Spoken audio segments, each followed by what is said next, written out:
Shalom, hari ini saya akan menjelaskan mengenai evaluasi pembelajaran.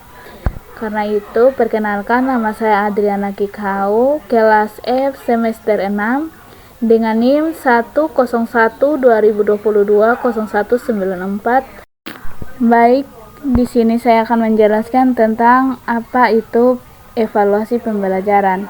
Jadi, evaluasi pembelajaran adalah proses di mana kita dapat memperoleh data dan informasi yang diperlukan untuk mengetahui sejauh mana serta bagaimana kemajuan pembelajaran guna melakukan penilaian sehingga perbaikan yang diperlukan untuk memaksimalkan hasil pembelajaran. Baik, yang berikut adalah pembagian evaluasi pembelajaran. Nah, dalam evaluasi pembelajaran terbagi dari yang pertama kurikulum. Dari kurikulum kita membuat silabus atau RPP yang di dalamnya terdapat tujuan pembelajaran selama satu pertemuan atau setengah pertemuan. Yang berikut adalah identitas dari sekolah. Bagaimana kita menyusun setiap identitas di sekolah yang akan kita laksanakan evaluasi pembelajaran.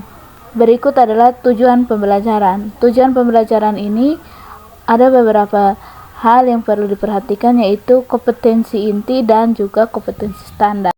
Baik, kita akan masuk pada taksonomi Bloom.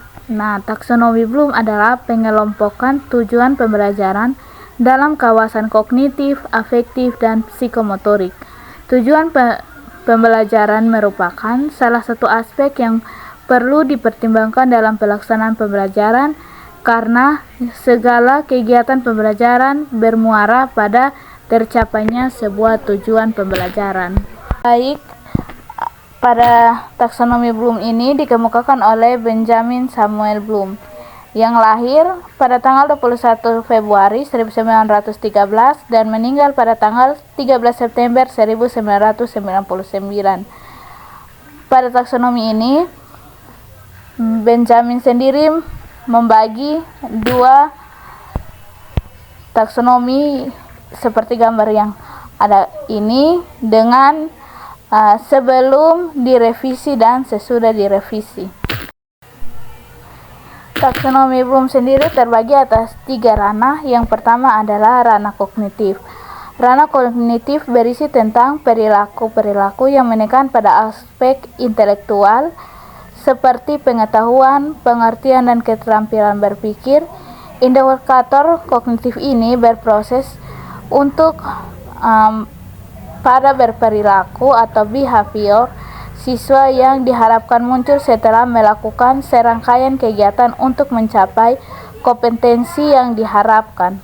Pada ranah afektif sendiri memiliki pengertian, yaitu sikap yang diharapkan saat dan setelah siswa melakukan serangkaian kegiatan pembelajaran. Yang ketiga adalah ranah psikomotorik.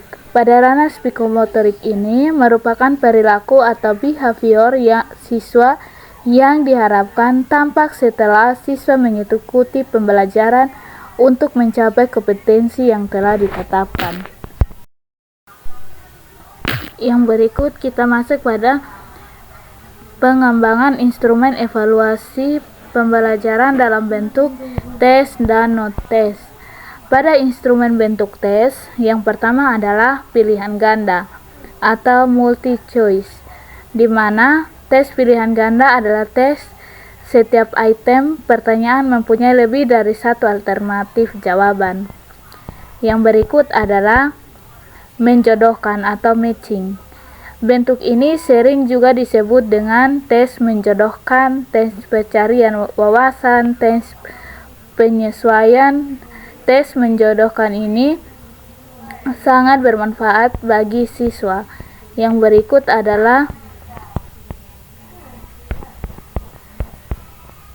isian singkat, di mana isian singkat ini yaitu berupa tes objektif. Pada isian ini biasanya berbentuk cerita atau esai. Yang berikut adalah benar atau salah. Tes ini juga sering dikenal dengan teks objektif yang berupa ya dan tidak, atau benar dan salah. Yang terakhir adalah uraian terstruktur. Tes uraian terstruktur ialah suatu bentuk soal yang ditujukan pada hal-hal tertentu dan membuat sekumpulan data serta serangkaian soal yang dikerjakan berdasarkan sistematika yang telah ditentukan oleh pembuat soal atau guru. Uraian tidak terstruktur pada jenis ini membuka kesempatan bagi setiap siswa atau orang yang menjawab soal untuk mengungkapkan pendapatnya sesuai dengan apa yang diketahuinya. Yang berikut kita masuk pada bentuk instrumen non-tes. Nah, pada bentuk instrumen non-tes ada beberapa hal yang perlu diperhatikan. Yang pertama, observasi atau pengamatan sistematis terhadap perilaku peserta didik dalam situasi tertentu.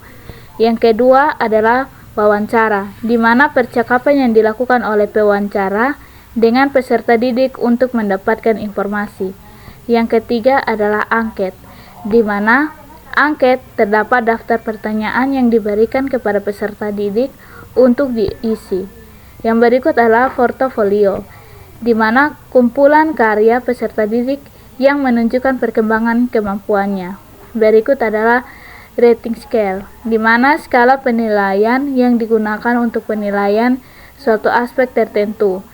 Checklist, daftar pernyataan yang digunakan untuk mencatat keberadaan atau tidak adanya suatu perilaku. Yang berikut adalah jurnal, catatan harian peserta didik tentang pengalaman dan pembelajarannya.